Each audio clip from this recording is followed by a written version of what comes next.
नमस्कार, मैं दीप्ति आज लेकर आई हूँ बुंदेलखंडी जायका में पके हुए केले की बहुत ही टेस्टी और लाजवाब सी यूनिक मिठाई। जी हाँ, यूनिक मिठाई। इसमें मेहनत कम, टेस्ट ज़्यादा है। तो यहाँ पर बनाना शुरू करते हैं ये टेस्टी सी पके केले की यूनिक सी मिठाई। और अगर आपको ये टेस्टी सी मिठाई पसंद आए ना, तो एक बार बनाकर ज़रूर देखिएगा, वीडियो पूरा देखिएगा, तभी आपको समझ में आएगा। तो यहाँ मैं आपको तोड़ के दिखा देती हूँ। अंदर से देख लीजिए, बाहर से देख लीजिए और ये टेस्टी सा लड्डू बनाकर एंजॉय ज़रूर कीजिए। तो यहाँ पर अगर वीडियो अच्छा लगे तो लाइक, शेयर, कमेंट कीजिए। मैंने यहाँ पर एक पैन लिया है, पैन में हम डाल रहे हैं सूजी। तो यहाँ पर मैं महीन वाली सूजी ले रही हूँ और इसको हम इसी तरह से ड्राई रोस्ट करेंगे। यहाँ पर मैंने घी वगैरह का किसी भी चीज़ का इस्तेमाल नहीं किया है। और प्लीज़ रिक्वेस्ट है आप सबसे, वीडियो पूरा देखिएगा, तभी आपको ये टेस्टी सी मिठाई समझ में आएगी और आपको यकीन दिलाती हूँ कि बहुत पसंद आएगी। ये बहुत अच्छी लगती है। आप इसको नॉर्मल खाइए, चाय के साथ एंजॉय कीजिए, बड़े बुज़ुर्गों को दीजिए, उन्हें भी बहुत अच्छी लगेगी। तो यहाँ पर मैंने सूजी को इतना रोस्ट कर लिया है कि उसमें एक अच्छी सी खुशबू आने लगी है और कच्चापन चला गया है। अब हम प्लेट में निकाल कर सूजी को साइड में रख देंगे। यहाँ पर मैंने लिए हैं 4 बड़े साइज के बनाना और यहाँ पर मैंने लिया है 300 ग्राम दूध। तो दूध नॉर्मल है। अभी यहाँ पर मैंने इसको सिर्फ सुबह के टाइम पका लिया था।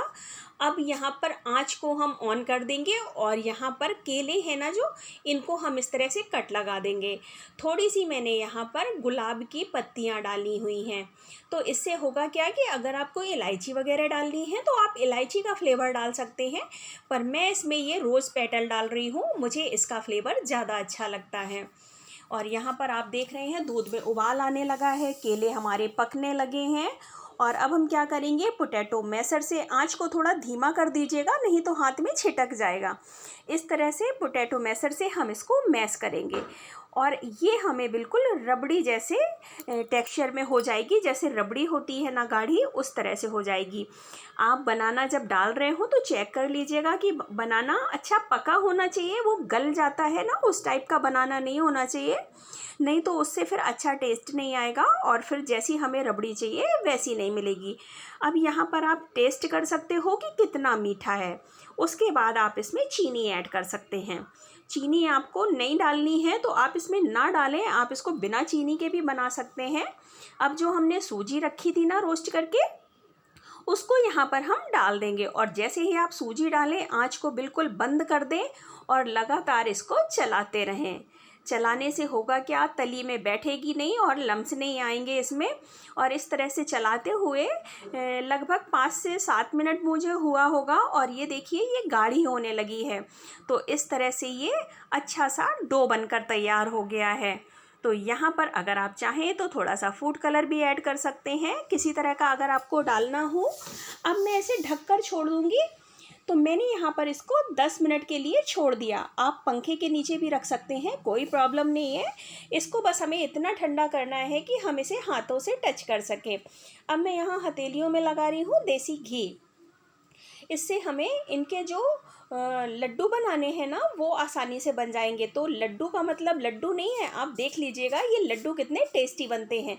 तो इस तरह से टिक्कियाँ बनाएंगे और उनके बीच में ये टूटी फ्रूटी रख रही हूँ मैंने तोड़कर दिखाया था ना लड्डू, अंदर से रेड था, वो इसी वजह से था। और ये अंदर से सॉफ्ट भी रहेगा। तो यहाँ पर हथेलियों की सहायता से मैं बढ़िया से गोल गोल से बिना क्रैक के लड्डू बनाकर एक प्लेट में साइड में रखती जाऊंगी। और यहाँ पर फिर आप देखिएगा कितने बढ़िया से मैं यहाँ पर इनको और आगे क्या करती हूँ जिससे इनका टेस्ट 2 गुना बढ़ जाएगा। तो यहाँ पर सारे तैयार कर लेंगे और आप देखिए 4 केला और 300 ग्राम दूध में कितने ढेर सारे लड्डू बनकर तैयार हो गए हैं। अगर आपके बच्चे बहुत छोटे हैं तो आप उन्हें लंच बॉक्स में भी ये दे सकते हैं। अब मैं ले रही हूँ यहाँ पर अप्पे का ये जो सांचा होता है वो, और यहाँ पर मैं घी डाल रही हूँ। अगर आप इनको रिफाइंड में सेकना चाहते हैं तो आप रिफाइंड में भी कर सकते हैं, पर इनको अगर लंबे टाइम तक रखना है आपको तो आप इनको घी में कर लीजिए। जैसे ही घी हल्का सा गर्म होगा, ये जो हमने बनाना के लड्डू बनाए हैं ना, इनको हम इस अप्पे स्टैंड में रख देंगे।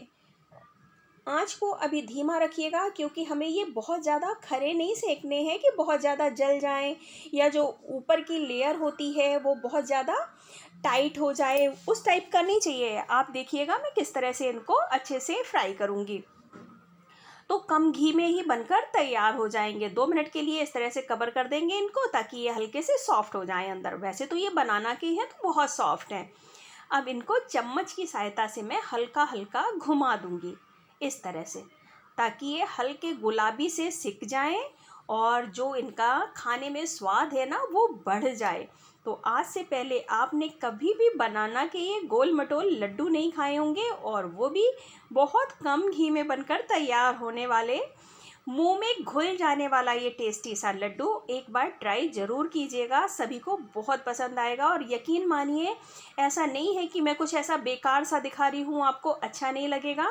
आप इसे इस तरह से अप्पे की तरह भी खा सकते हो और बच्चों को दे सकते हो। अगर आप चाहें तो बच्चों के आप लंच बॉक्स में इस तरह से दे दीजिए, उन्हें ऐसे भी ये बहुत पसंद आएंगे। तो यहाँ पर बीच में आंच ज़्यादा लगती है, तो मैंने साइड वाले उठाकर बीच में रख दिए, और इस तरह से बढ़िया से मैंने ये बनाना के लड्डू यहाँ पर सेक कर तैयार कर लिए हैं। तो ये इस तरह से खाने हैं तो इस तरह से खा लीजिए, और अगर आपको इस तरह से नहीं खाने हैं, रखना है इनको जैसे, तो यहाँ पर हम क्या करेंगे, ये लेंगे हम नारियल का बुरादा, जो आता है ना मार्केट में इजीली मिल जाता है हमें, किसी भी किराने की दुकान में आप पूछ लीजिए। और ये हमारे जो बनाना के अप्पे हैं ना, ये अभी गरम है, तो गरम गरम ही हम इनको डाल देंगे इस तरह से गरी के बुरादे में, तो ये अच्छे से इसमें चिपक जाएगा, ये देखिए। और उसके बाद इनको इस तरह से सजाकर आपको डिब्बे में रखने हैं। थोड़ा सा चांदी का वर्क लगाइए, टूटी फ्रूटी रख दीजिए, और इनको अच्छे से आप डिब्बे में पैक करके फ्रिज में रख सकते हैं। और जितने ये गर्म अच्छे लगते हैं, उससे कहीं ज़्यादा ये ठंडे अच्छे लगते हैं। तो आप इनको एंजॉय कीजिए, और रेसिपी अच्छी लगी हो, यूज़फुल हो, और आपको लग रहा हो कि आप अपनी फैमिली के लिए बना सकते हैं, तो ये मुंह में घुल जाने वाले बनाना के लड्डू एक बार बनाकर ट्राई कीजिए, और मेरे चैनल को सब्सक्राइब